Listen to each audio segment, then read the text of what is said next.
Doctor জিনাদ্রি Laila, সহযোগী অধ্যাপক, জাতীয় মানসিক স্বাস্থ্য ইনস্টিটিউট, ঢাকা। আজ বিশ্ব ফার্মাসিস্ট দিবস। এই দিবসে আমি সকল ফার্মাসিস্টদের আন্তরিক শুভেচ্ছা জানাচ্ছি। আসলে আমরা ফার্মাসিস্টদের জানি যে ওনারা ঔষধ সরবরাহ করে থাকেন।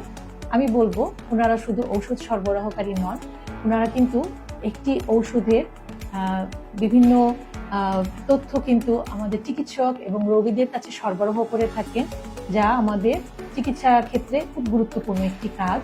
ফার্মাসিস্টরা একটি ঔষধের সঠিক তথ্য দেওয়ার পাশাপাশি চিকিৎসা ক্ষেত্রে গুরুত্বপূর্ণ ভূমিকা পালন করে থাকেন। যেমন তারা সঠিক সময়ে ওষুধটি সরবরাহ করেন, বৈজ্ঞানিক তথ্য আদান প্রদান করেন এবং ঔষধের মাত্রা সম্পর্কে ধারণা প্রদান করেন, ওষুধের পার্শ্ব প্রতিক্রিয়া এগুলো সম্পর্কে সঠিক বৈজ্ঞানিক তথ্য দিয়ে থাকেন। ফার্মাসিস্টদের শুভেচ্ছা জানাচ্ছি এবং এই ফার্মাসিস্ট দিবস উপলক্ষে সকল ফার্মাসিস্টদেরকে আন্তরিক অভিনন্দন জানাচ্ছি।